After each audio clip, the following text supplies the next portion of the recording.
After 6 hours of waiting, we were finally able to get into our Airbnb in Ljubljana, Slovenia. We were so tired and exhausted after those 2.5 days of moving from Saranda, Albania to Ljubljana, Slovenia. Here is part 1 of the 3-part video series about that move. Fuck, we got to an Airbnb that was a shared space. Well, everyone had their private room with a key, you can lock it, but everything else was shared. Well, I do remember when we booked something in Ljubljana, Slovenia for those 6 nights, I remember everything was so crazy expensive and Paul told me we can only afford something small, something we wouldn't prefer. But having to share a kitchen and a bathroom, I don't remember that he told me this. And this is really, really brutal for me, hard for me. If at least I would have known a week in advance or so, I could have prepared myself mentally for that. So far, we have avoided places with shared bathrooms. Me with my issues and pains, sometimes having to run to the bathroom, staying in there for like half an hour, and sometimes screaming, really screaming because I'm in so much pain.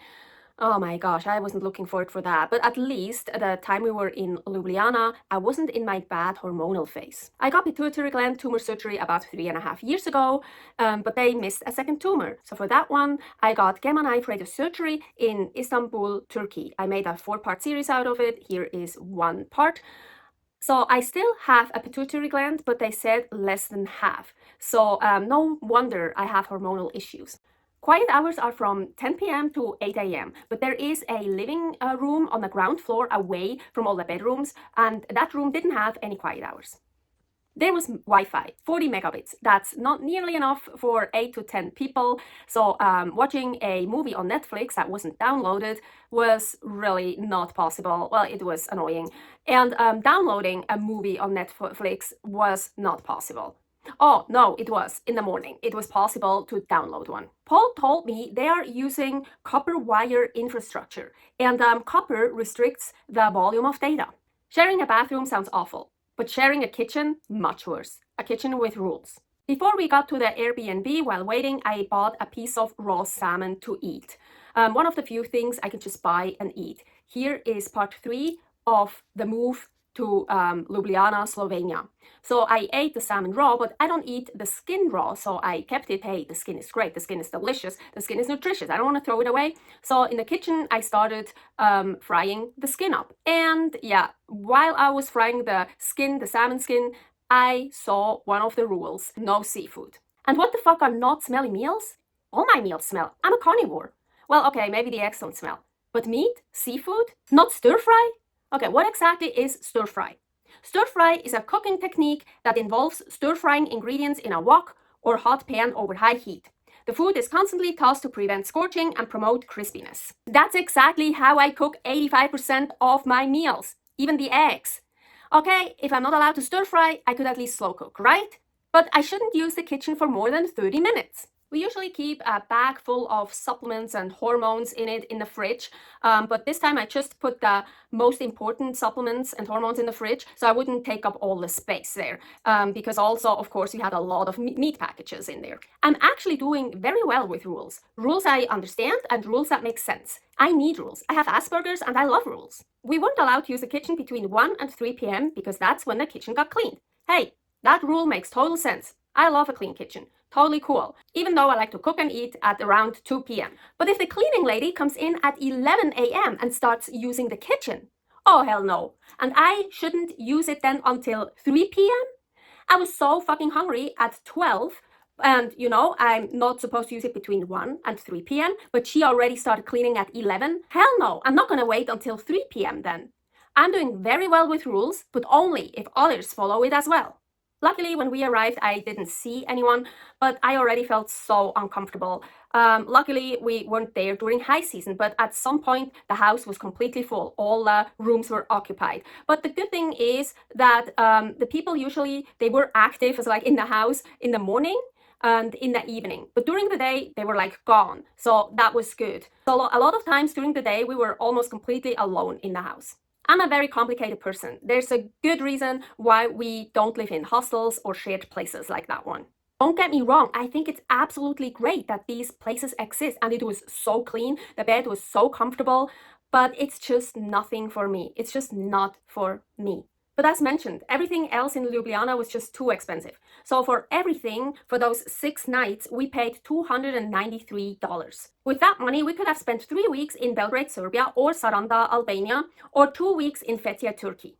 Oh, and don't forget the city tax. Apparently, they can't include that into their Airbnb fee, so we had to pay an extra $32 for those 6 nights. During the day, I want lots of light. Preferably sunlight, but if that's not possible, then lots of artificial light. To save costs, they took out light bulbs in the bathroom, the living room, the bedrooms, and the kitchen. There would even be lights above the sink in the kitchen, but there was no switch, so I couldn't use them. Oh yeah, I hate not having enough light in the kitchen.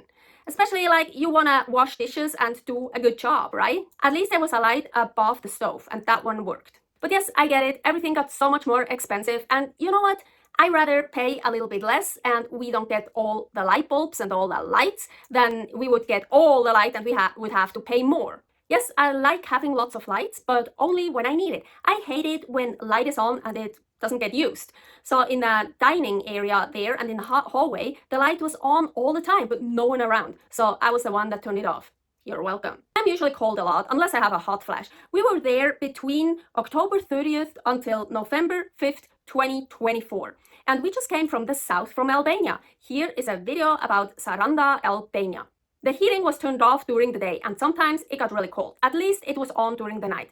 But I hate not being able to decide for myself when I want it on or not. And I fucking hate being cold, sitting in the room with my hat and Paul's jacket on, not being able to get hot water from the kitchen, having to eat my cold leftover pork cutlet with prosciutto because I can't get into the kitchen and cook. And it wasn't between 1 and 3 p.m. That day, we went shopping and we came back a little bit before 12. And I thought, well, great, I haven't eaten anything yet, I'm hungry, and I can make some food before the kitchen closes for cleaning between 1 and 3, right? No. We got home and she was cleaning the kitchen. She was in the kitchen. Great. We bought all the meat, all our groceries. We just took it into our room because I couldn't get into the kitchen.